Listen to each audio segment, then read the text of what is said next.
this broken mother archetype that I hadn't done enough for them. And how could they possibly not be picking up on the feeling from their parent, who they have the strongest connection to? All they were doing was responding to something I was creating. I went, that was a really good day.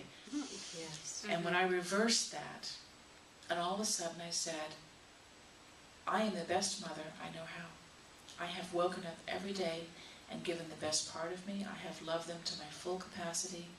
I've taken care of them. They've been fed. They've been nurtured. I've been their best friend. I have given my daughters everything they need. And can you imagine, all of a sudden, it's like I've got 2 new people in my life. And my 17-year-old is like, Mommy, can I sit and cuddle with you, and I'll make you some breakfast, and I'll do this and I'll do that for you. And I'm like, who are you? This is so cool. And my oldest daughter, which was the biggest princess of all of a sudden, I used to get those phone calls every time. She was in college, so of course what happens to girls when they're in college? Every time they call, what do they want? Of course. So she being no exception, she would call and she'd be like, hi Mom. I'd be like, hi. Pause. And I'd make her scrumble up and she'd say, Mommy. And I'm like, yes. And then out would come the request. And as soon as I did this clearing, she called and she said hi, and I said hi, and I heard myself saying, no, that's not the archetype anymore. That's not why she's calling. And she called to say, what day we're celebrating your birthday. I want to make sure I get it scheduled off work. And that was it. So on this Father's Day, I really would like you to think about, if you have children, the incredible impact that your thoughts have on them, more so than any other relationship around you. And if you don't have children and your parents are still with you, and even if your parents are on the other side, I want you to think about who your parents are, both your mom and your dad, what they think of you, what their own self-image is as parents, and start contemplating how much of their thoughts really define you. And you can take all the good stuff, and if you feel like, if your father struggled with education and he wasn't really as successful as he wanted to be, and so he's hard on you for your success, understand, of course, it's not about you. We only judge ourselves, and therefore we judge others around us, but we only judge ourselves as hard as we are. So ask yourself, how much of you are you defining yourself by those feelings and expectations of your parents? And you can decide not to play into those. And when parents are afraid that they've messed it up, as we tend to do, because it's just such a stressful relationship. I mean, raising children to be socially cognitive, educated people, I mean, and if the kids are not really into what society says they are, I mean, what does everybody say? Well, look at their parents. You know, I mean, it's our fault. It's a huge responsibility. No one tells you that when they're born. You know, I mean, you get that, you get the birth certificate, you get the guilt certificate, and they give them to you at the same time.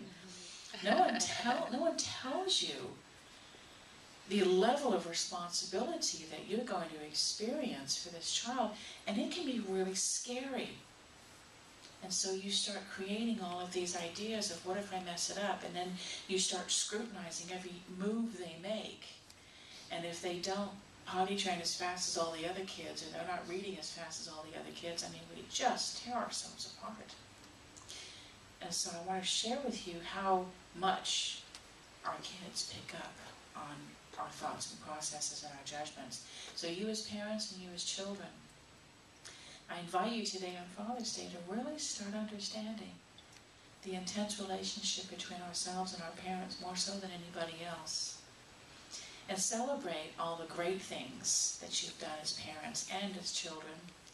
And if something strikes you as not being that great, don't judge it, or be afraid of it, or be angry with it, or have any resentment.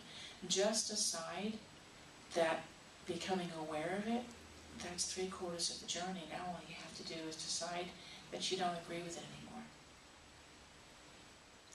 And we, Adavon's son, he's just an amazing young man. He's going to be helping me here over the summer, so you guys will get a chance to meet him. He's just amazing and he's sensitive. But we had these ideas that he didn't have follow-through with certain things. And now we realize that we've set this poor kid up not to have follow-through. So we went, okay, that's done. That's changed. And all of a sudden, he's already shifted.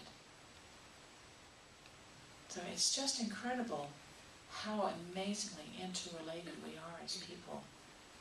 And I just love, you know, the old movies, whenever they start doing this. We were watching, you know, the original Star Wars last night with Carrie Fisher and Mark Hamilton, and this Alec Guinness, who played Obi-Wan Kenobi, was talking about the Force, which we now know is called the Source, but they had to change it slightly. But even in 1976, they were talking about, and Alec Guinness said when he was talking to Luke Skywalker, the Force is in you, it's around you, it connects you to everything in the galaxy. I mean, don't you love it when Hollywood starts telling us, you know, how the new ways to be? And these people that make these movies are brilliant, and they know to present it to us in a form of fiction, so that we'll be open to listen to it. I mean, that was 40 years ago, 35, 40, something like that. He said that. So I hope you have a wonderful day. I do want to just, Adam's going to pass out our gifting envelopes. I do want to share with you, we have a couple of great things coming up. Tuesday is the summer solstice. And we have an event happening here. Deborah Shea is going to be doing a summer solstice celebration.